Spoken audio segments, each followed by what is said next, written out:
রহিম।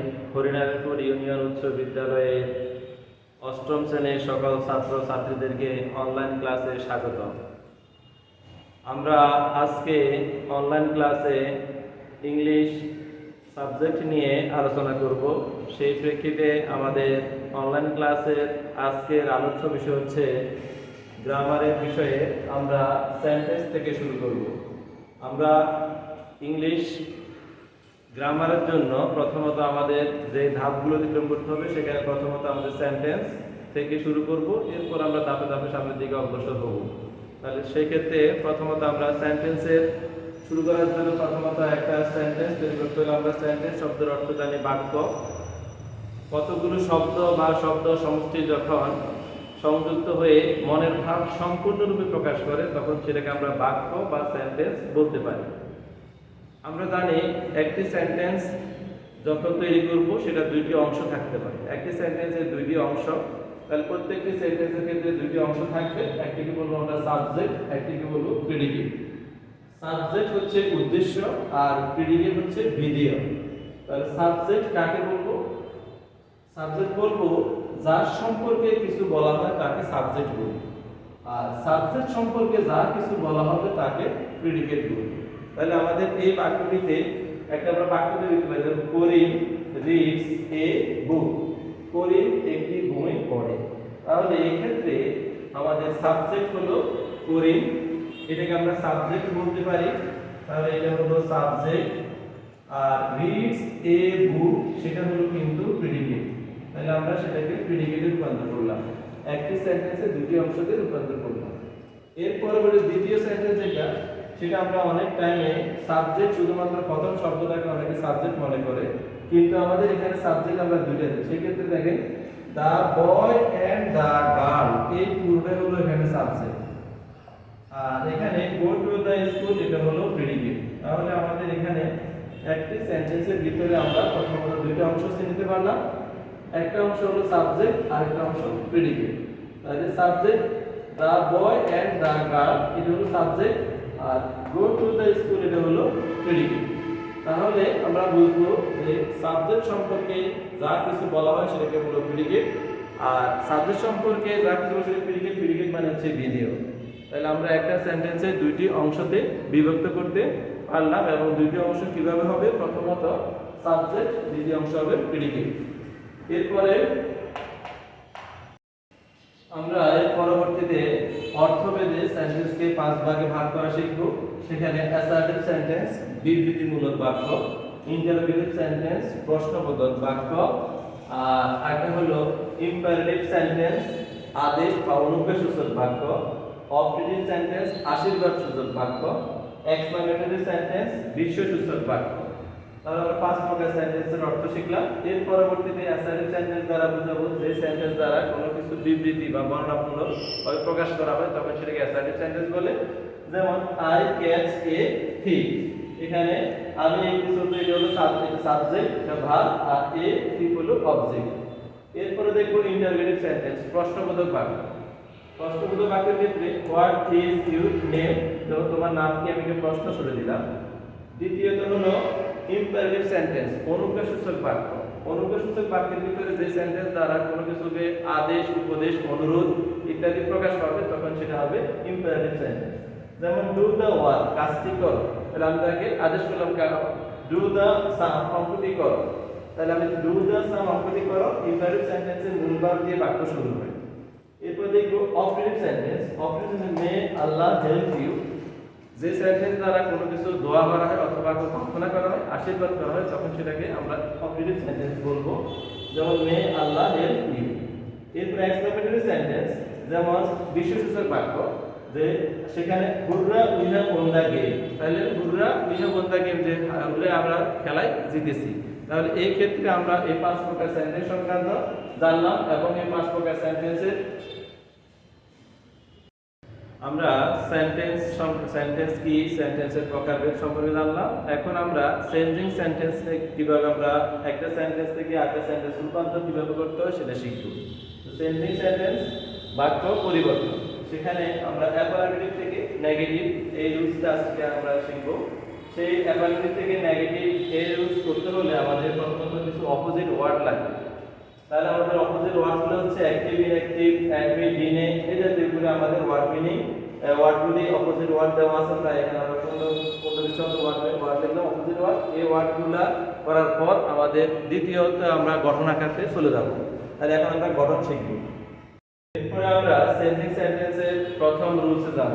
এক নম্বর রুলসে বলা আছে বি ভার্ব থাকলে, কোন বাক্যে যদি আমাদের বি ভার্ব থাকে সেক্ষেত্রে দেখো প্রথমত বি ভার্ব থাকলে লিখতে হবে subject plus be verb plus not plus adjective বা অ্যাডভার্বের বিপরীত শব্দ প্লাস বাকি অংশ।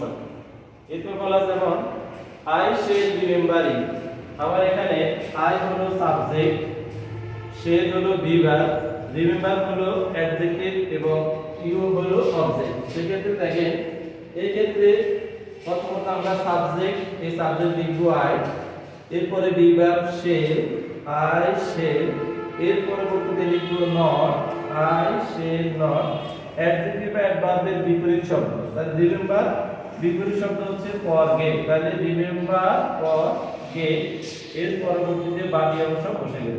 তাহলে আমরা চেঞ্জ করলাম কোন কোন জায়গায়। আমাদের প্রথমত মাথায় রাখবো আমরা এই ক্ষেত্রে যে আই শেল রিমেম্বার ইউ, আমি তোমাকে স্মরণ রাখবো বা আমি তোমাকে মনে রাখবো। এটা যদি আমি নেগেটিভ করি I shall not forget you, আমি তোমাকে ভুলে যাব না, আমি তোমাকে ভুলে যাব না, তার মানে হচ্ছে আমি তোমাকে স্মরণ করব। I had a solvent friend, আমার একজন স্বাবলম্বী বন্ধু ছিল। তাহলে আমার একজন স্বাবলম্বী বন্ধু, আমি এটাকে যদি নেগেটিভ করি তাহলে I had not a solvent, এর বিপরীত শব্দ হবে ইনসলভেন্ট। ইনসলভেন্ট এর পরে ফ্রেন্ড, ইনসলভেন্ট ফ্রেন্ড। তাহলে আমরা লিখতে পারি এখানে I had a solvent friend, আমার একজন স্বাবলম্বী বন্ধু ছিল। তাহলে আমি যদি এটাকে নেগেটিভ করতে যাই তাহলে হবে কি, তাহলে এখানে হবে কি I had a solvent friend, এটাকে নেগেটিভ করলে হবে I had not an insolvent friend. এখানে ইনসলভেন্ট আই হলো ভাওয়েল, আই যদি ভাওয়েল হয় তখন ভাওয়েলের আগে এ এন বসবে। আমি জন্য আমরা এখানে এ না দিয়ে এ এন দিতে হবে গেল। এরপরে দুই নম্বর হচ্ছে বলা আছে অলওয়েজ থাকলে নেভার বসবে এবং অ্যাফার্মেটিভ শব্দটির নেগেটিভ শব্দ লিখবে। অ্যাফার্মেটিভ শব্দটা যেটা অ্যাফার্মেটিভ, এই শব্দটার বিপরীত শব্দ করতে হবে, এরপরে বাকি অংশ। যেমন আমাদের এখানে রহিম অলওয়েজ মাইন্ডস হিজ লেসন, রহিম সর্বদাই তার পাঠে মনোযোগ। আমি এখন যদি এই সেন্টেন্সটাকে নেগেটিভ করতে যাই তাহলে আমাদের কি দাঁড়াবে, প্রথমত সাবজেক্ট লিখব, প্রথম সাবজেক্ট হচ্ছে রহিম, এর পরবর্তীতে অলওয়েজ বলছি, অলওয়েজের বিপরীত শব্দ হচ্ছে নেভার, তাহলে অলওয়েজ রহিম নেভার। এখানে আছে মাইন্ডস, এই মাইন্ডস এর বিপরীত শব্দ আমি তোমাদেরকে লাগাইছি নেগলেক্ট, তাহলে লিখব এখানে নেগলেক্ট। আর রহিম হলো আমি, তুমি, রহিম, সে থার্ড পারসন সিঙ্গুলার নাম্বার, তাহলে আমি ভার্বের শেষে একটা এস লাগাবো নেগলেক্টস, এর পরবর্তীতে বাকি অংশ বসবে ইজ লেসন। তাহলে আমরা এখানে চেঞ্জ করলাম কোন জায়গায়, যে অলওয়েজ থাকলে নেভার বসবে, মাইন্ডস থাকলে নেগলেক্টস বসলো। এরপরে অলওয়েজ বি কেয়ারফুল, তাহলে আমি সেখানে যদি আমরা দিতে পারি যে সর্বদা তুমি সতর্ক হবে, তাহলে সতর্ক হও, তাহলে সেই ক্ষেত্রে তুমি এখানে ক্ষেত্রে আমরা অলওয়েজ এর পরিবর্তে নেভার, হ্যাঁ, তাহলে আমরা এখানে পুরো এটাতে অলওয়েজ বি,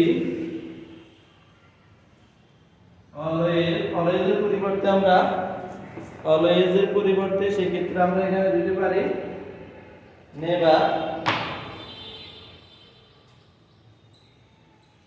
তাহলে নেভার, এরপর আছে বি কেয়ারফুল, তাহলে অলওয়েজ তো অলওয়েজ এর পরিবর্তে নেভার বসবে, এর পরবর্তীতে আমরা বি কেয়ারফুল, কেয়ারফুলের পরিবর্তে তাহলে নেভার বি কেয়ারলেস, তাহলে আমরা এখানে কেয়ারলেস শব্দটা দিতে পারি।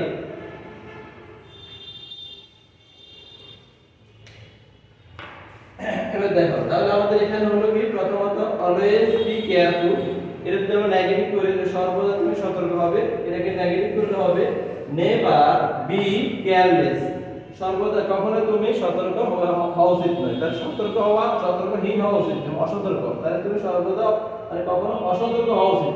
অসতর্ক হওয়া উচিত নয়, মানে হচ্ছে কি সর্বদা সতর্ক হওয়া। তাহলে অ্যাফার্মেটিভ থেকে নেগেটিভ যদি আমরা যেতে হয় তাহলে অর্থের পরিবর্তন না করে ইতিবাচক শব্দটাকে নেতিবাচক শব্দে রূপান্তর করতে হবে। এর পরবর্তীতে আমরা 3 নাম্বার রুলসে যাব। 3 নাম্বার রুলটিতে বলা আছে দেখো, অনলি যদি ব্যক্তি আল্লাহ গড নির্দেশ করে তাহলে নাম্বার বসে।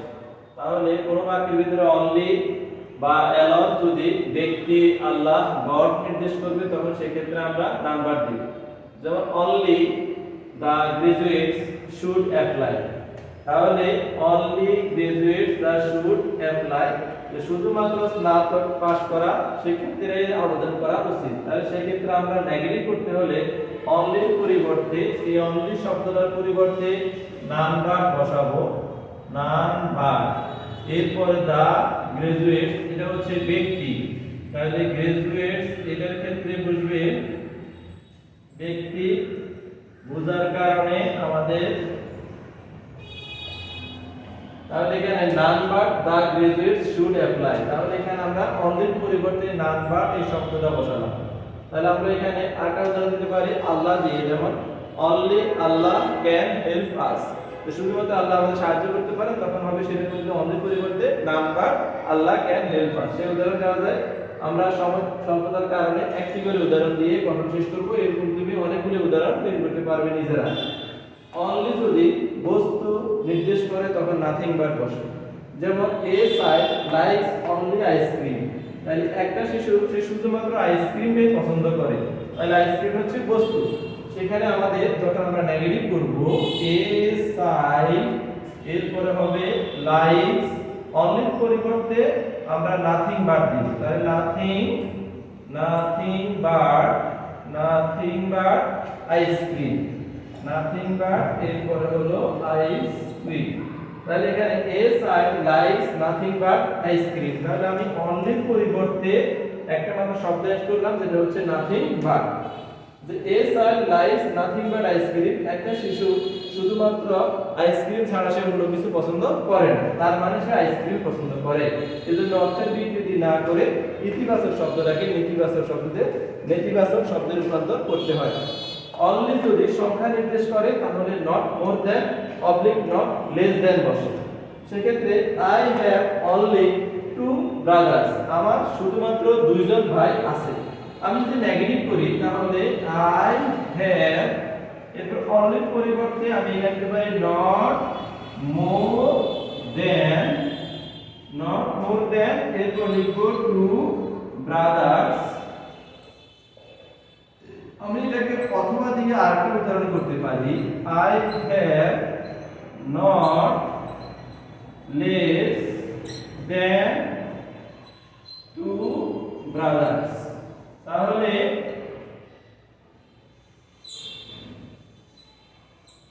আমরা দেখব প্রত্যেকটি সেন্টেন্সটাকে আমরা আন্ডারলাইন করে শিখব লাল কলম দিয়ে। আমার এখানে লাল কলম নাই বিধায় আমি কালো কলম দিয়ে আন্ডারলাইন করছি, তোমরা লাল কলম দিয়ে আন্ডারলাইন করবে। I have only 2 brothers, আমার শুধুমাত্র 2 জন ভাই আছে।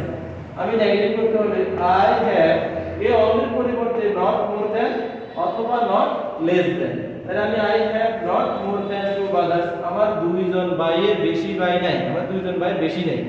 আবার যদি বলি I have not less than 2 brothers, আমার 2 জন ভাইয়ের কম ভাই নেই, তাহলে আমার কমও নাই বেশিও নাই, তার মানে আমার 2 জন ভাই আছে। আমরা অ্যাফার্মেটিভ শব্দ থেকে নেগেটিভ শব্দে রূপান্তর করার জন্য আজকের এই ক্লাসে আমরা 5টা রুলস শিখব। প্রথমত আমাদের নতুন একটা সেন্টেন্স যখন তৈরি করব সেই সেন্টেন্সের ক্ষেত্রে আমাদের প্রথমে বলছিলাম আমরা একটা সেন্টেন্স তৈরি করতে হলে সেন্টেন্সের 2টি অংশ থাকবে, সাবজেক্ট, প্রেডিকেট। আবার প্রেডিকেটকে আমরা 2টা ভাগে ভাগ করতে পারি, একটা হচ্ছে তোমার ভার্ব, একটা হলো অবজেক্ট। সেখানে আমরা সাবজেক্ট এবং প্রেডিকেট আলোচনা করছি। এর পরবর্তীতে অর্থবোধক সেন্টেন্স 5 প্রকার সেটা আলোচনা করলাম। এর পরবর্তীতে আমরা চেঞ্জিং সেন্টেন্সে শুরু করলাম অ্যাফার্মেটিভ থেকে নেগেটিভ। এখানে 5টা রুলস, আমরা 5টা রুলসের গঠন আকৃতি, প্রথমে আমি প্রত্যেকটা রুলসের ক্ষেত্রে প্রথমে নিয়ম, এর পরবর্তীতে উদাহরণটাকে যেখান থেকে পরিবর্তন হবে সেই জায়গাতে লাল কলম দিয়ে মার্ক করবে, তোমরা নোট খাতা প্রস্তুত করবে। লাল কলম দিয়ে মার্ক করার পর তখন তুমি চিহ্নিত করতে পারবে তোমার কোথায় কোথায় পরিবর্তন হয়েছে। তো যাক, সবাই ভালো থাকবে, সুস্থ থাকবে, আমি সবার দীর্ঘায়ু কামনা করি এবং এই করোনা ভাইরাসের মোকাবেলা করার জন্য প্রত্যেককে মাস্ক পরিধান করতে হবে।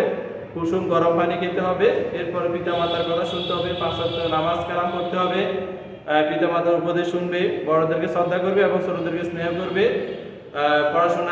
পড়াশোনা এগিয়ে যাবে। এই বলে আমি আমার আজকের এই অনলাইন ক্লাস সমাপ্তি ঘোষণা করলাম। আসসালামু আলাইকুম।